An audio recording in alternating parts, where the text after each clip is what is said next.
और अनुसूचित जनजातीय समुदाय के जो लोग हैं, जिसको भारत सरकार के द्वारा घोषित किया जाता है, उस क्षेत्र के लोगों का विकास करने के लिए और समाज के अन्य वर्गों की मुख्य धारा से जोड़ने के लिए, उनका विकास करने के लिए उनके लिए जो विशेष उपबंध किए जाते हैं, उन उपबंधों का उल्लेख संविधान की 5वीं अनुसूची में किया गया है। उसके बाद में अनुसूची 6 की बात करते हैं, तो अनुसूची 6 के अंदर है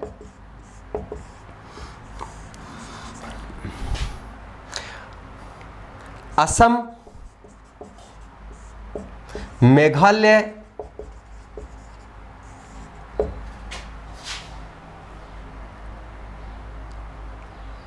मिजोरम और त्रिपुरा में, असम, मेघालय, मिजोरम और त्रिपुरा में अनुसूचित जनजातीय क्षेत्रों के प्रशासन का उपबंध, अर्थात असम, मेघालय, मिजोरम और त्रिपुरा में जो पिछड़ा हुआ क्षेत्र है, उन क्षेत्र के लोगों का विकास करने के लिए और समाज के जो अन्य वर्ग हैं, जिनका सामाजिक, आर्थिक, राजनीतिक, शैक्षणिक विकास हो चुका है, उनके समकक्ष लाने या उनकी मुख्य विचारधारा या मुख्य धारा से जोड़ने के लिए इस क्षेत्र के अंदर पिछड़े हुए जो लोग हैं, उनके लिए विशेष प्रावधानों का उल्लेख किया गया है। उसके बाद में अपन अनुसूची 7 की बात करते हैं।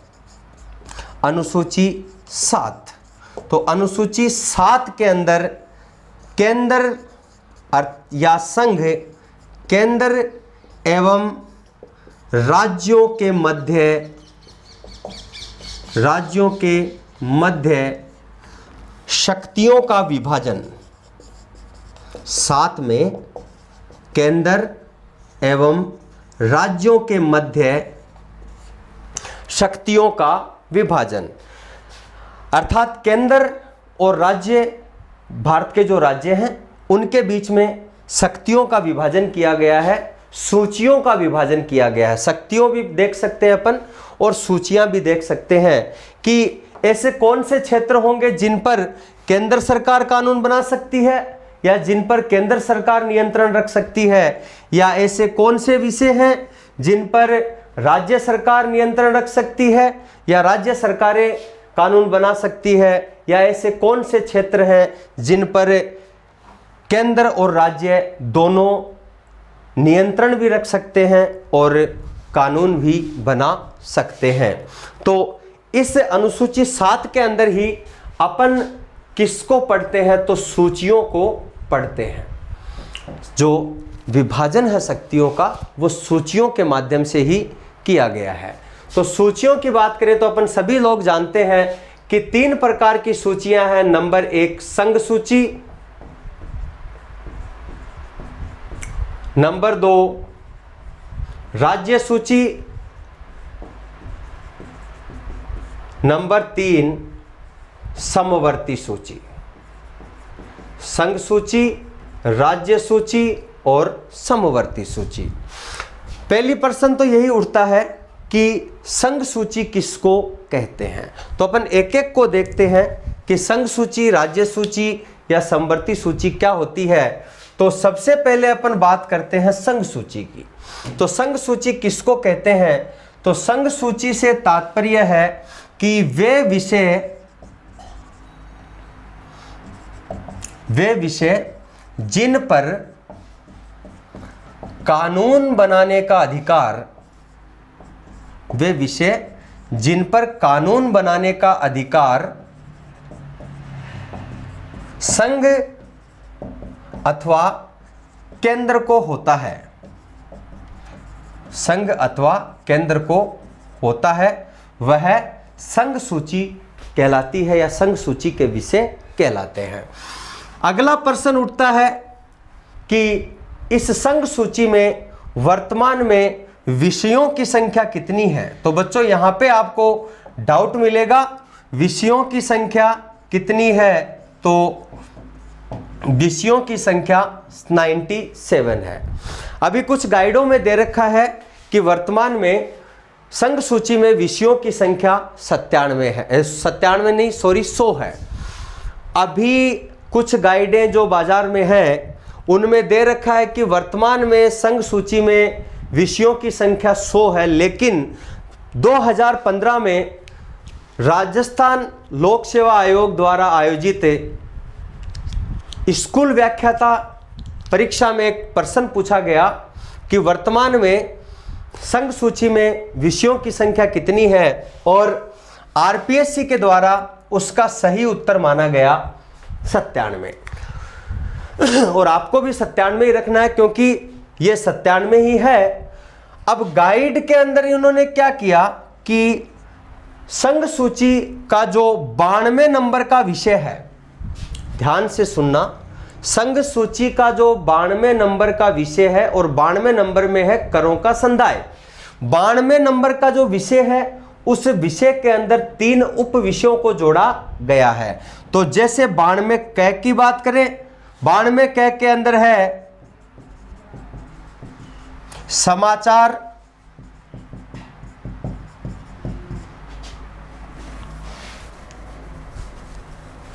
पत्रों से भिन्न माल पर कर। 92 ख के अंदर है माल के पारेषण पर कर, और 92 ग का जो विषय है वो है सेवाओं पर कर, सर्विस टैक्स, सेवाओं पर कर। अब ध्यान दें, मैंने कहा 97 विषय हैं और 97 में से जो 92 नंबर का विषय है, इस 92 नंबर के विषय में ही उप विषय जोड़े गए हैं। तीन उप विषय इसमें जोड़े गए हैं, और वो 3 उप विषय क्या है, तो 92 नंबर में ही 92 क, 92 ख, 92 ग, तो है तो 92 ही। या क जुड़ने से 93 हो गया, ख जुड़ने से 94 तो नहीं हुआ, ग जुड़ने से 95 तो नहीं हुआ, रहा तो 92 ही। ये इसके उप विषय हैं। तो 92 क में है समाचार पत्रों से भिन्न माल पर कर, 92 ख के अंदर है माल के पारेषण पर कर, और 92 ग के अंदर है सेवाओं पर कर या सर्विस टैक्स। तो ध्यान रखना, आपके अगर क्वेश्चन आता है तो आपको विषयों की संख्या 97 ही बतानी है। तो अब इसको अपन वापस देखते हैं कि संघ सूची किसको कहते हैं। तो वे विषय जिन पर कानून बनाने का अधिकार संघ या केंद्र को होता है, तो उसको अपन संघ सूची कहते हैं। बच्चों, कई बार क्वेश्चन आ जाता है आपके कि निम्न में से कौन सा विषय संघ सूची का नहीं है, या निम्न में से कौन कौन से विषय संघ सूची के हैं। अब इतने 97 तो अपने याद रह नहीं सकते, तो इसका सीधा सा एक फॉर्मूला है, सीधा सा एक फंडा है कि अपन उस विषय की उस पहचान कैसे करें जो संघ सूची का है या संघ सूची का नहीं है। तो बच्चों, मैंने कहा कि जिन पर केंद्र कानून बनाएगा वो संघ सूची का होगा। तो आपको जैसे ही एग्जाम में क्वेश्चन कोई ऐसा पुटअप हो जाता है, तो आपको ध्यान रखना है कि कोई भी ऐसा साधन, कोई भी ऐसी संपत्ति या कोई भी ऐसा क्षेत्र जिस पर भारतीय इंडियन लिखा हो, वो संघ सूची का ही विषय होता है। जैसे फॉर एग्जांपल अपन बात करें, रेलगाड़ी है, रेल पे क्या लिखा होता है, इंडियन रेलवे, तो संघ सूची का विषय है। एयरलाइंस है, एयरलाइंस पे क्या लिखा होता है, इंडियन एयरलाइंस, तो संघ सूची का विषय है। डाक तार है, डाक पे क्या लिखा होता है, इंडियन पोस्ट, तो संघ सूची का विषय है। गैस या पेट्रोल है, क्या लिखा होता है, Bharat petroleum, Indian oil, Bharat gas, Indian gas. For example एक तरीका जिससे अपन इसको याद रख सकते हैं। तो ये सारे संघ सूची के ही विषय हैं। तो उम्मीद करता हूं आपको समझ में आई होगी संघ सूची।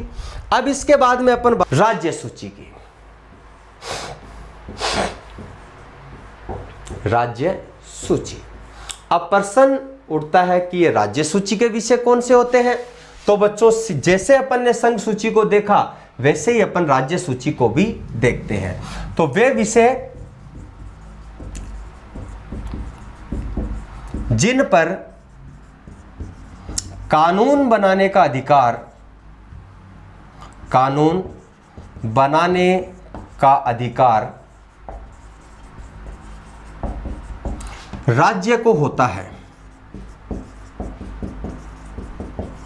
राज्य को होता है, वे विषय राज्य सूची के विषय कहलाते हैं। और अगला ही अपन बात करें, अगला ही प्रश्न उठता है कि इस राज्य सूची में मूल रूप से राज्य सूची में विषयों की संख्या 66 थी। राज्य सूची में मूल रूप से विषयों की संख्या 66 थी। और वर्तमान की बात करें तो वर्तमान के अंदर राज्य सूची में विषयों की संख्या 61 रह गई है। क्या रह गई है? 61 रह गई है। क्यों? क्योंकि 42वें संविधान संशोधन, 42वें संविधान संशोधन 1976 के द्वारा, 42वें संविधान संशोधन 1976 के द्वारा राज्य सूची के 5 विषयों को राज्य सूची से हटा करके समवर्ती सूची में जोड़ दिया गया। समवर्ती सूची में जोड़ दिया गया। अर्थात राज्य सूची के जो पहले 66 विषय थे उन 66 में से 5 विषयों को हटा करके समवर्ती सूची में जोड़ दिया गया और 66 में से 5 निकाले तो वर्तमान में राज्य सूची के विषयों की संख्या कितनी रह जाती है? 61 रह जाती है। तो 42वें संविधान, ध्यान दें, 42वें संविधान संशोधन को ही मिनी कॉन्स्टिट्यूशन भी कहते हैं, लघु संविधान भी कहते हैं, क्योंकि संविधान के अंदर आमूलचूल परिवर्तन इस 42वें संविधान संशोधन 1976 के द्वारा किया गया था और इसको विवादास्पद संविधान संशोधन भी कहते हैं। तो मैंने कहा राज्य सूची में विषयों की संख्या 61 है और जो 5 विषय थे उनको समवर्ती सूची में जोड़ दिया गया। अब अपन बात करते हैं समवर्ती सूची की।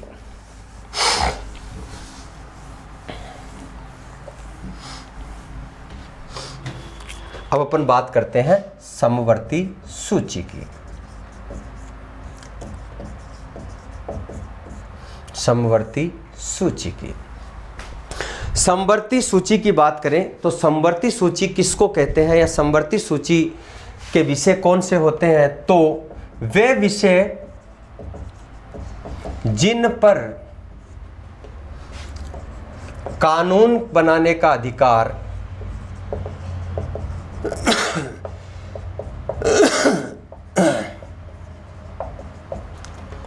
केंद्र एवं राज्य दोनों को होता है। वे विषय जिन पर कानून बनाने का अधिकार केंद्र और राज्य दोनों को होता है, अर्थात वे विषय जिन पर कानून केंद्र सरकार भी बना सकती है और वे विषय जिन पर कानून राज्य सरकार भी बना सकती है, ऐसे विषयों को समवर्ती सूची के विषय कहा जाता है। अगला ही प्रश्न उठता है कि मूल रूप से समवर्ती सूची में विषयों की संख्या कितनी थी? तो मूल रूप से समवर्ती सूची में विषयों की संख्या थी 47। मूल रूप से समवर्ती सूची में विषयों की संख्या थी 47। और वर्तमान की बात करें तो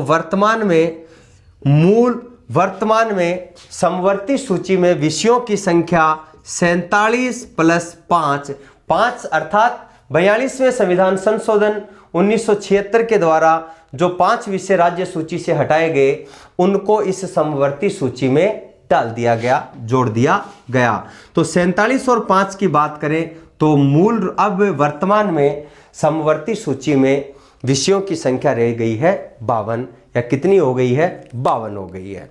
बच्चों इसके इन सूचियों को अपन एक उदाहरण के माध्यम से देखते हैं कि ये सूचियां क्या होती है। तो क्योंकि जब तक अपन इसकी जड़ तक नहीं जाएंगे, इनकी कंसेप्ट को अपन क्लियर नहीं करेंगे, उदाहरणों के माध्यम से अपन नहीं पढ़ेंगे, तब तक ये चीजें अपने चिरस्थायी नहीं रह सकती। अपन इसको उदाहरण के माध्यम से देखते हैं। जैसे अपना परिवार है, जैसे अपना परिवार है, परिवार में हम 4 भाई, 5 भाई, 6 भाई, 3 भाई हैं और अपने पिताजी माताजी भी हैं। अपने परिवार का बंटवारा, परिवार में बंटवारा कब होता है? परिवार में बंटवारा तब होता है जब परिवार बड़ा हो जाता है, जब परिवार बड़ा हो जाता है। इन सूचियों को देख रहे हैं अपन। मैंने कहा कि अपना जैसे परिवार है, परिवार में बंटवारा होता है, और बंटवारा कब होता है? जब अपना परिवार बड़ा हो जाता है। किसी के एक ही पुत्र है, एक ही संतान है, वो किससे अलग होगा? क्योंकि वो है ही एक, सब जो कुछ है वो सब कुछ उसका है। लेकिन जिस परिवार में 4 भाइयों, 5 भाइयों, उन 5 भाइयों की शादियां भी हो गई, बीवियां भी आ गई, उनके बच्चे भी हुए, तो परिवार बड़ा हो जाता है। और परिवार बड़ा हो जाता है तो स्वाभाविक सी बात है उस परिवार में तू मैं भी होने लग जाती है। ये यहाँ ही नहीं, ये पूरे विश्व के अंदर ऐसे ही चलता है। घर घर की कहानी है, सीरियल भी चलता है कहानी घर घर की, तो ये घर घर की कहानी है। तो परिवार जब बड़ा हो जाता है तो परिवार में बंटवारा भी होता है। वैसे ही देश का बंटवारा कब होता है, या सूचियों का बंटवारा कब होता है? जब देश बड़ा हो जाता है, जनसंख्या बढ़ जाती है, जनसंख्या ज्यादा होती है।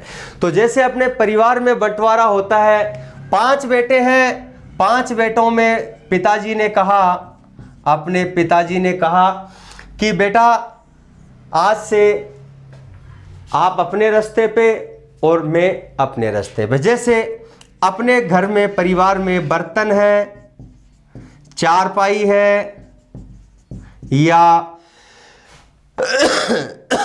और कोई सामान है, इस सामान का बंटवारा हो जाता है। तो पिताजी ने इन सारे सामान का बंटवारा किया और पिताजी ने बेटों को भी दे दिया, बेटों को भी दे दिया कि भैया ये बर्तन तेरे हैं, ये चारपाई तेरी है, ये सामान तेरा है, और ये मेरा है, ये तेरा है, और ये मेरा है। तो पिताजी ने बंटवारा कर दिया। अब ये पिताजी कौन है? पिताजी है केंद्र, पिताजी कौन है? केंद्र। और ये बेटे जो है, ये बेटे कौन है? ये बेटे है राज्य। समझना, पिताजी ने अपने पास में जो सामान रखा, अपने पास में जो क्षेत्र रखा, अपने बंटवारे का सामान रखा, उस पे अधिकार किसका है? पिताजी का। तो अब उसके ऊपर अधिकार पिताजी का, अर्थात पिताजी कौन है? केंद्र। तो केंद्र के पास में जो विषय है, केंद्र के अधीन जो विषय है, उन विषयों पे कानून केंद्र सरकार या पिताजी ही बना सकते हैं। बेटे कौन है? राज्य। और राज्यों को जो सौंप दिया, अर्थात मैंने बताया कि राज्य सूची के जो 61 विषय हैं वो अब इनका सामान, एज ए सामान, तो उन पर कानून कौन बना सकता है? राज्य या बेटे बना सकते हैं। अब घर की बात कर रहे हैं अपन। घर के अंदर अपने कुआं है, घर के अंदर कुआं है, कुआं एक ही है। कुआं क्या है? एक ही है। अब क्या कुएं का बंटवारा किया जा सकता है? कुएं का बंटवारा नहीं किया जा सकता। तो पिताजी कहते हैं कि बेटा इसमें पानी तू भी पी ले और इसमें पानी मैं भी पी लूं। अर्थात ये कुआं क्या है? ये कुआं है समवर्ती सूची। ये कुआं क्या हो गया? समवर्ती सूची। अर्थात समवर्ती सूची पे कानून केंद्र भी बना सकता है और समवर्ती सूची पे कानून राज्य भी बना सकता है। उम्मीद करता हूँ इस उदाहरण के माध्यम से आपको ये सूचियाँ समझने में आई होगी। अब अपन आगे की बात करते हैं।